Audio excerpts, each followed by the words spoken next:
Welcome to Bible Quick Summaries, your destination for brief, insightful overviews of every book in the Bible.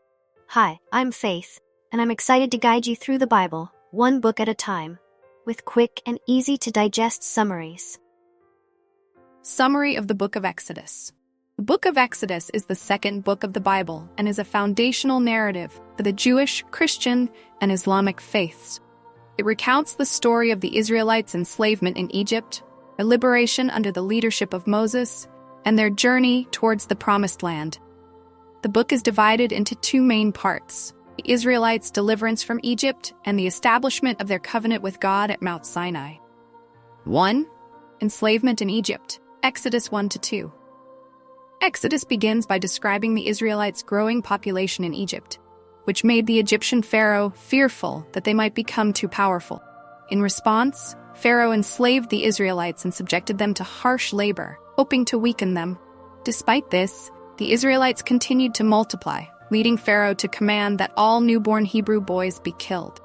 Amidst this oppression, a Levite woman gave birth to a son and, in an attempt to save his life, placed him in a basket on the Nile River.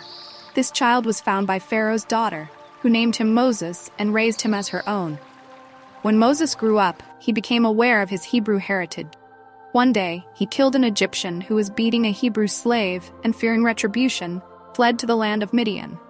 There, he married Zipporah, the daughter of Jethro, the priest of Midian, and became a shepherd.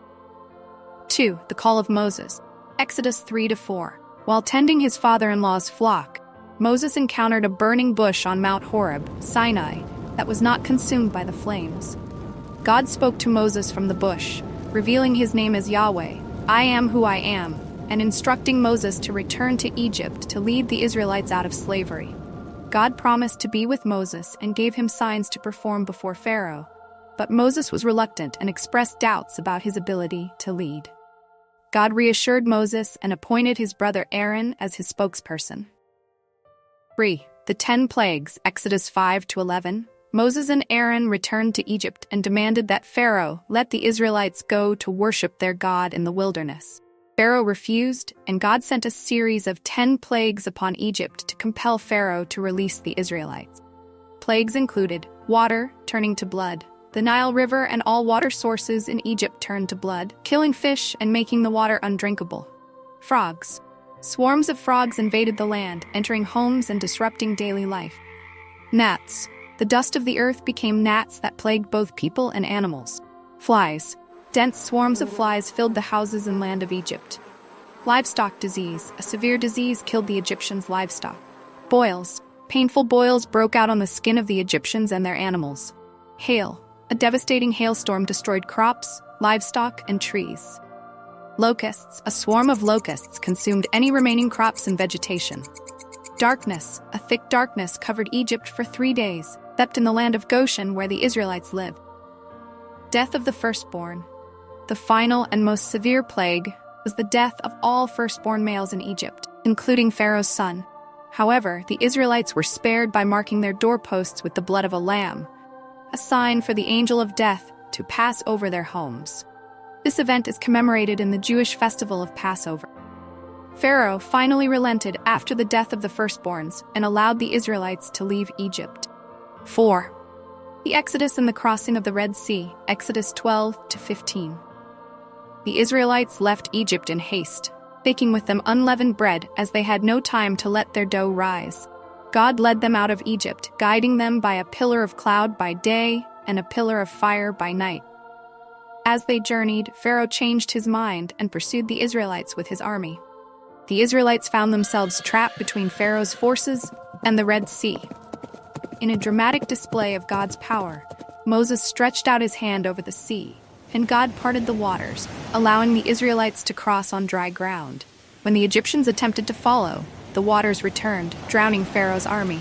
The crossing of the Red Sea marked a definitive moment of deliverance for the Israelites, who celebrated their salvation with a song of praise led by Moses and his sister, Miriam. 5. The journey to Mount Sinai, Exodus 16-18. After their escape from Egypt, the Israelites began their journey through the wilderness towards Mount Sinai. Along the way, they faced various challenges, including hunger and thirst. God provided for them by sending manna, a bread-like substance that appeared on the ground each morning, and quail for meat. He also miraculously provided water from a rock at Horeb when the people complained of thirst. During this time, the Israelites also encountered the Amalekites, a nomadic tribe who attacked them. With Moses holding up his staff, the Israelites, led by Joshua, defeated the Amalekites. Moses' father-in-law, Jethro, visited him and advised Moses to delegate his responsibilities by appointing leaders over smaller groups to help manage the people's needs. Number 6. The Covenant at Mount Sinai, Exodus 19-24. The Israelites camped at the base of Mount Sinai, where God called Moses to the mountain to receive his laws and commandments. God made a covenant with the Israelites, declaring them his chosen people and setting forth the terms of their relationship with him. God spoke the 10 Commandments to the people from the mountain, establishing the core moral and ethical principles that would govern their lives. These commandments included prohibitions against idolatry, murder, theft, and adultery, as well as commands to honor the Sabbath and respect parents. In addition to the 10 Commandments, God gave Moses detailed laws covering various aspects of social, religious, and civil life. These laws, known as the Book of the Covenant, outline justice, property rights, and religious observances. The Israelites agreed to the covenant, pledging to obey God's commands, and the covenant was sealed with the blood of a sacrifice. 7. Instructions for the tabernacle and the golden calf. Exodus 25-34. God instructed Moses to build the tabernacle, a portable sanctuary where his presence would dwell among the Israelites. Detailed instructions were given for the construction of the tabernacle, its furnishings, and the garments for the priests who would serve there. The tabernacle was to be the focal point of Israel's worship, symbolizing God's dwelling with his people. While Moses was on the mountain receiving these instructions, the Israelites grew impatient and convinced Aaron to make them a golden calf, which they worshipped as the God who had brought them out of Egypt. This idolatrous act provoked God's anger, and he threatened to destroy the Israelites. Moses interceded on their behalf, pleading for God's mercy. When Moses descended the mountain and saw the calf, he smashed the stone tablets on which the 10 Commandments were written, symbolizing the breaking of the covenant. He destroyed the calf, punished the leaders of the rebellion, and once again sought God's forgiveness for the people. God renewed the covenant with the Israelites, giving Moses a new set of stone tablets with the 10 Commandments.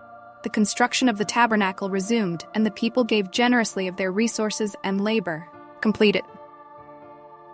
8. The presence of God and the glory of the tabernacle. Exodus 35-40. The final chapters of Exodus describe the construction of the tabernacle and its completion. The Israelites followed the detailed instructions given by God, and the tabernacle was assembled and consecrated. Once the tabernacle was completed, a cloud representing God's presence descended upon it, filling the sanctuary with his glory. This cloud led the Israelites throughout their journey in the wilderness, signifying God's continual presence with his people. The book of Exodus ends with the Israelites having established a covenant with God and the construction of the tabernacle, which would serve as the center of their worship and a constant reminder of God's deliverance and guidance.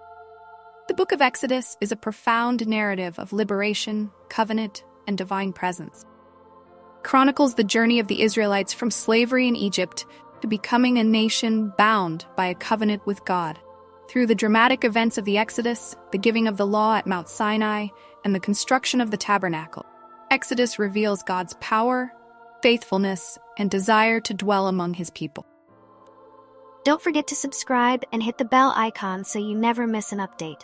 Have a question or a favorite book? Drop it in the comments below. See you next time as we continue our journey through the Bible, one book at a time. Peace and blessings.